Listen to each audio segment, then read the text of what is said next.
కార్తీక మాసం అంటేనే పుణ్యాన్ని, ధనాన్ని రెండిటిని సంపాదించుకునే మాసంగా చెప్పుకోవచ్చండి. పుణ్యము, పుణ్యము అని నేను పదే పదే ఎందుకు అన్ని సార్లు చెప్తున్నాను అంటే, పుణ్యం ఉంటేనే ధనం వస్తుందండి. మనం పుణ్యం చేసుకోకపోతే ధనం రాదనమాట.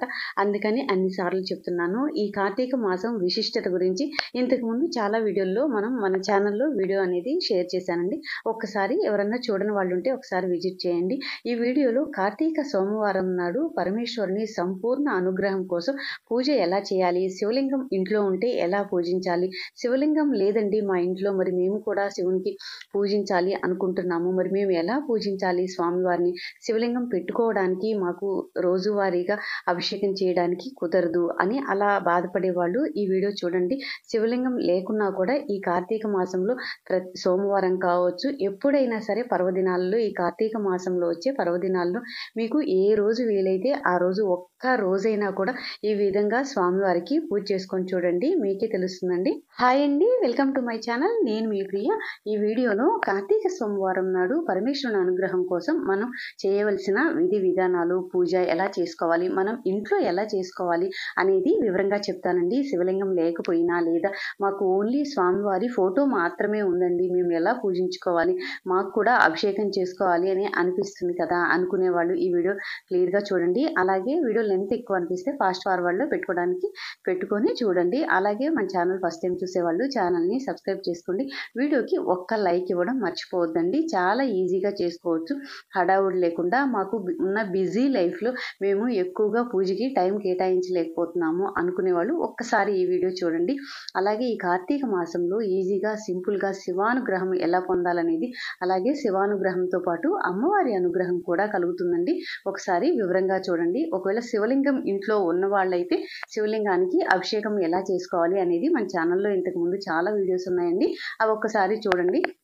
ఇంట్లో శివలింగం లేదండి, కనీసం కార్తీక మాసంలో ఒక్క సోమవారమైనా, లేదా ఏదైనా ఒక్క పర్వదినం నాడైనా కూడా మేము శివునికి ఈ విధంగా పూజించుకోవాలి అనుకుంటున్నాము అనుకున్న వాళ్ళు ఇలా మనం ఒక రాగి లేదా ఇత్తడి ప్లేట్ ఒకటి తీసుకొని, ఆ ప్లేట్లో కొంచెం ఇలా గంధము, కుంకుమ బొట్లు పెట్టుకొని, మన కుండీల్లో కనీసం ప్రతి ఇంట్లో కూడా ఒక్క కుండీ అయినా ఉంటుంది కదండి, ఆ కుండీల్లో మట్టి అయినా కావచ్చు, లేదా పుట్టమన్ననే అవ్వచ్చు. ఈ మధ్య ఆన్లైన్లో కూడా ఈ పుట్టమన్ను అనేది దొరుకుతుందండి. ఇలా తెచ్చుకొని నేను చూపించిన విధంగా ఇలా మట్టితోటి పార్థివ లింగాన్ని తయారు చేసుకోండి. ఈ స్వామివారికి ఈరోజు మనం ఇంట్లో డైలీ శివలింగం పెట్టుకోవాలి అనుకున్నప్పుడు, డైలీ అభిషేకం చేసుకోవడానికి మాకు కుదరదండి అనుకున్న వాళ్ళు ఏంటంటే, ఇలా సోమవారాలు, కార్తీక మాసంలో వచ్చే సోమవారం నాడు ఈ విధంగా మనము పార్థివ లింగాన్ని చేసుకొని పూజించడం వలన, పార్థివ లింగాన్ని పూజిస్తే చాలా విశేషమైన ఫలితం అనేది కలుగుతుందండి.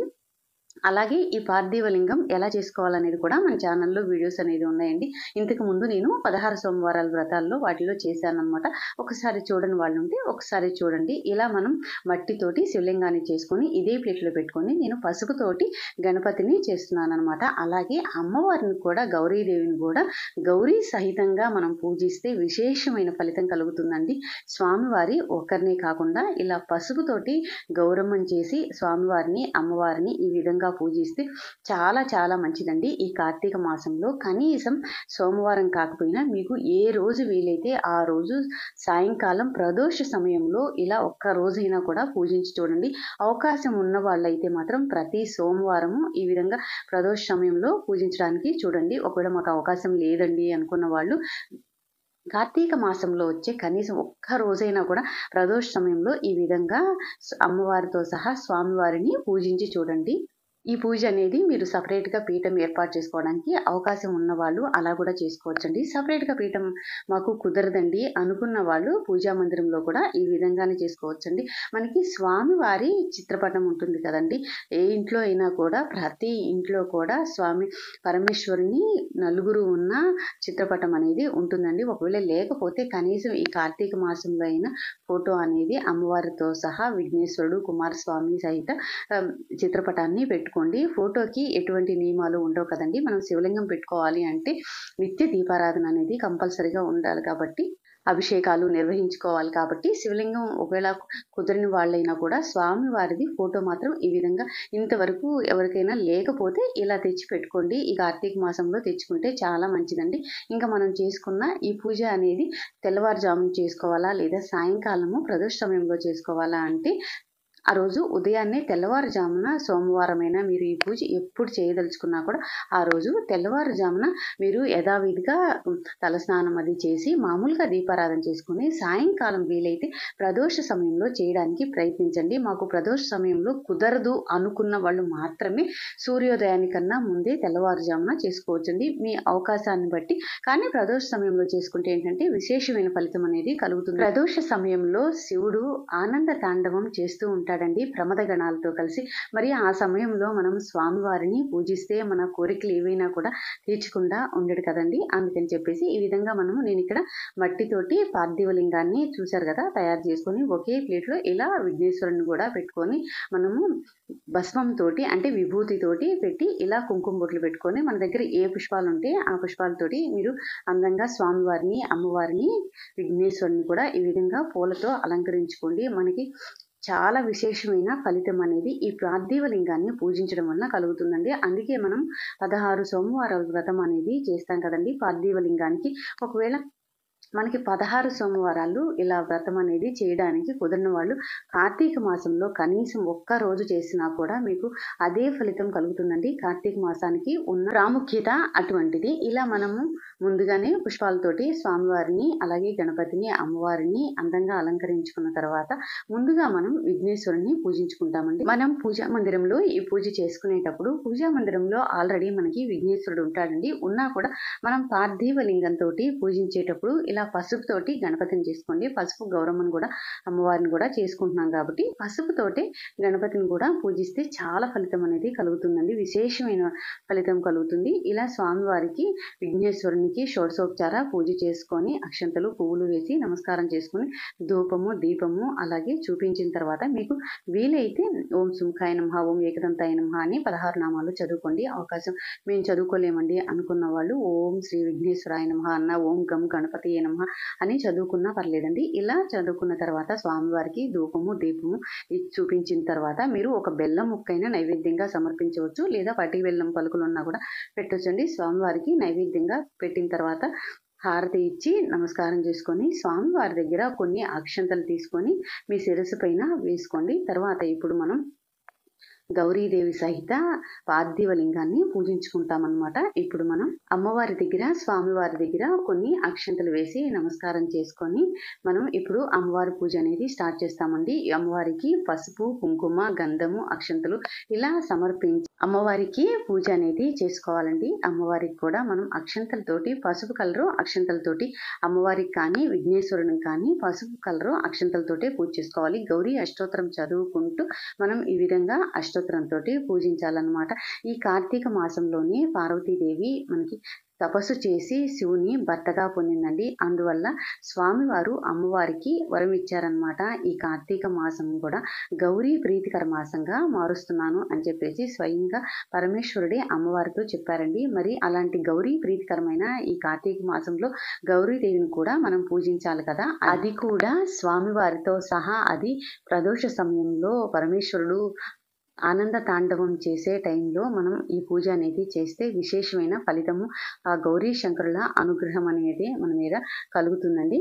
ఇలా అమ్మవారికి పూజించుకున్న తర్వాత స్వామివారికి కూడా మనం కొంచెం పసుపు, కుంకుమ, ఇలా గంధము, అక్షంతలు సమర్పించి స్వామివారికి నమస్కారం చేసుకొని మనము స్వామివారికి విభూతి కలిపిన అక్షంతలతోటి పూజ చేసుకోవాలండి. ఈ విభూతి కలిపిన అక్షంతలు అంటే మనం కొంచెం విభూతిని కూడా స్వామివారి మీద విభూతితోటి కూడా మీరు శివ అష్టోత్తరం చదువుకుంటూ ఇలా విభూతి వేస్తూ కూడా పూజించుకోవచ్చు. అలాగే విభూతి కలిపిన అక్షంతలతో కూడా పూజ చేసుకోవచ్చు అండి. ఈ విభూతి కలిపిన అక్షంతలు ఎలా చేసుకోవాలి అంటే మనం మామూలుగా విరిగిపోకుండా ఉన్న బియ్యం అయితే మనం ఎలాగా పసుపు అక్షంతలు ఎలా కలుపుకుంటామో అదే విధంగా దాంట్లో ఏంటంటే మనం కొంచెం ఆవు నెయ్యి, విభూతి వేసి కలుపుతామన్నమాట. ఎప్పుడు పరమేశ్వరునికి అక్షంతలతోటి పూజ చేసినా కూడా ఈ తెల్లని అక్షంతలు అంటే శ్వేతాక్షతలు అంటారండి.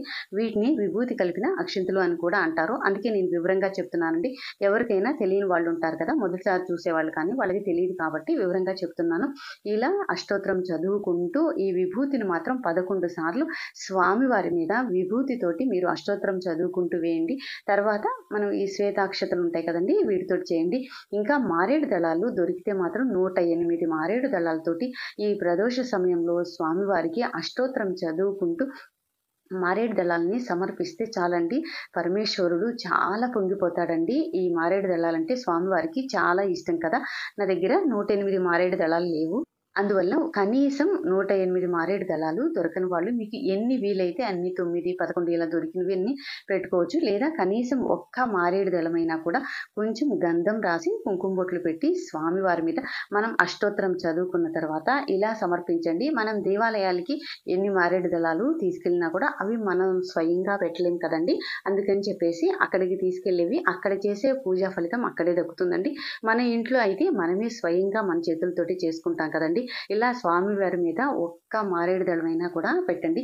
శివలింగం లేకపోతే ఏంటి అని అందుకే చెప్తున్నానండి. ఈ పార్థివలింగం చేసుకొని ఈ పార్థివలింగంకి భస్మంతోటి అభిషేకం చేసి శ్వేతాక్షతతోటి అష్టోత్తరం చేసుకున్న తర్వాత ఈ విధంగా మనం ఒక్క మారేడు దళమైనా సమర్పించి స్వామి అమ్మవార్లకు తాంబూలం సమర్పించి ఇంకా పూర్ణ ఫలమైన కొబ్బరికాయను కూడా నైవేద్యంగా సమర్పించి స్వామి అమ్మవార్లకి మా పూజలో ఏదైనా లోపాలుంటే క్షమించమ్మా, మా భక్తిలో మాత్రం ఎటువంటి లోపము లేదు అని నమస్కారం చేసుకోవాలండి. ఇక్కడ మీరు వీడియో జాగ్రత్తగా గమనించండి. మనకి తాంబూలం పైన నుంచి ఒక పువ్వు అనేది పడిందండి. అది కూడా నేను పూజ చేసేటప్పుడు నేను చూసుకోలేదండి. అది కూడా నేను వాయిస్ ఓవర్ ఇచ్చేటప్పుడు మాత్రమే చూశాను.